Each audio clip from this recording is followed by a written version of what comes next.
On today's Toy Spot, we're going to be having a look at DC Superheroes Superman. By far, probably one of the nicest Superman still released to this day. Sadly, I don't have the packaging for this guy. I bought this figure at a convention. Surprisingly enough, I actually bought this figure before I bought the initial Batman figures from the DC Superheroes figure collection. I've already done the figure collection of the Batman, the first wave of 4. It had the Bane, the Scarecrow, Killer Croc, and Batman. I did buy this figure, as I was saying, prior to that. I didn't actually see these guys at Toys R Us, where I initially started buying them. I saw this at a toy convention, and I was walking along the tables, and I happened to come across a packaging that had this Superman, and I picked it up, and I wasn't quite sure first what it was, and I said to the dealer, and I believe his name was Sam. Hello, Sam. Hello. But a nice bearded fellow said to me that this was the new DC Superheroes figure line, and when I picked up the Superman, I thought to myself, damn, that is a nice looking Superman. Now granted, I probably paid around $10 for it, so I mean, I didn't pay retail, which was a very nice deal as well, but I still love this Superman. This is probably one of my favorite Superman figures out there. I mean, it does have flaws, but I think all around, though, it's a good figure. I will put this guy aside just for a second. He's not going anywhere. I just want to show you the packaging that he would have come with. Now, this is the Supergirl package, but it would be the same idea, and it would be the same as, and I'll just take this up here. It would be the same as the, there we go. It would be the same as the Batman wave, so you have the yellow background. Now granted, the later waves didn't put in a comic, they only put like a backing. So this Supergirl only has this backing instead of a comic. But the characters in the wave are the Superman. My camera's really funky. Let me just move this. Let me move this back here so you guys can actually see it. And I'll move Superman out of the way here. Here we go. The other characters in the wave. Well, we have the Superman here. Although the sculpt looks a tad different than what we ended up getting. We also have Supergirl. My light's doing something funky today, but we have the Supergirl. And we have Bizarro. And we also have Doomsday. Of these 4, the only 3 I ended up getting was the Superman, the Supergirl, and I had Doomsday. I did originally have Bizarro, but I ended up selling him only because Bizarro was re-released later on with the Bizarro necklace and everything else. His skin was a little darker as well. So this is the only figure I don't have from the wave. I do have the other 3, so I will be going through everything like I normally have done with the Batman. I'll be doing it the same with Superman here. So that was the packaging. I will get to Supergirl in a moment, but if we go back to Superman here, I'll bring the camera down so you guys can actually see it here.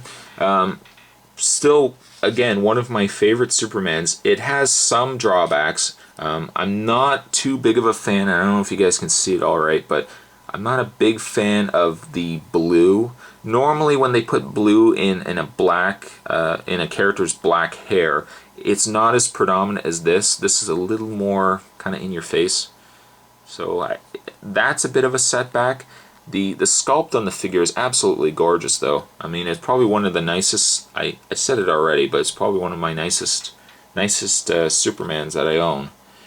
The one downside, however, is the fact that I find the skin color seems a bit off. It's kind of got that, it's a bit of a darker kind of grayish flesh tone. It's not quite a bright, I mean, if you guys have seen the Superman from the new DC Universe wave that had the black costume and the red costume Superman with the longer hair, his flesh color was a little more accurate. This seems a little dingier, like I don't know, I can't describe it. It's not as bright as what you would normally get with the Supermans of the figures now. In the way of his articulation, he has articulation in the head. There's articulation in his arms, his elbows, articulation in the hand. There is articulation in the waist as well as the torso. There is articulation in the leg, both up, back and forward, and left and right because of this extra hinge here. I'll also get into that in a second, but there's also articulation in the thigh as well as the knee, and also in the foot. Going back to this articulation here, this is the one thing that Marvel Legends don't have, but the DC figures do have, is the additional joint here. It is a nice idea, but from what I've found with the figures, at least in the earlier waves of the DC superheroes figures, is that because of this joint, I find the figures' legs, as you have the figures on display, their legs start to kind of slowly bow out. Like after a while, this gets very loose, and I originally had my Superman standing kind of straight up, and as in time the legs have slowly started to kind of spread out. I guess there's really no way to rectify that, and I suppose because of the way the articulation is, it eventually, when the figure does get loose in the joints, that is bound to happen. Kind of wish that they didn't put that joint in. It just would have been nice maybe just to put a ball joint in, although I know they were kind of doing something different with the figure. One other positive point, at least, is the incredible length of the cape on this figure. Look how long this cape is.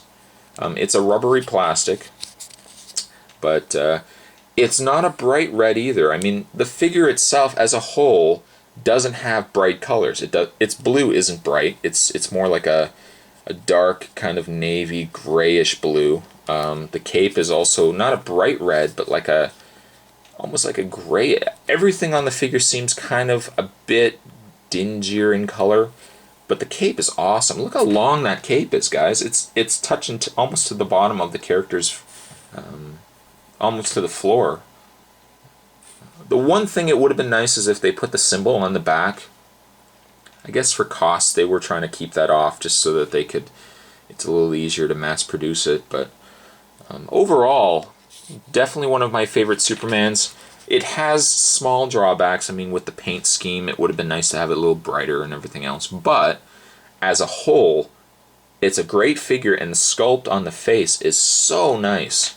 It's so nice, and I really hope, and we've already gotten the long-haired Superman in the DC Universe, I hope they give us a short-haired Superman as well, because I would like an updated DC Universe Superman figure.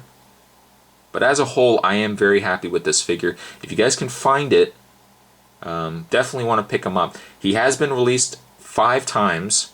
He was released in this basic original design. He was released with the morning Superman when I think he lost the Bottle City, I think was destroyed. I'm trying to remember here, but he also has where the yellow is, it was black and his eyes were red.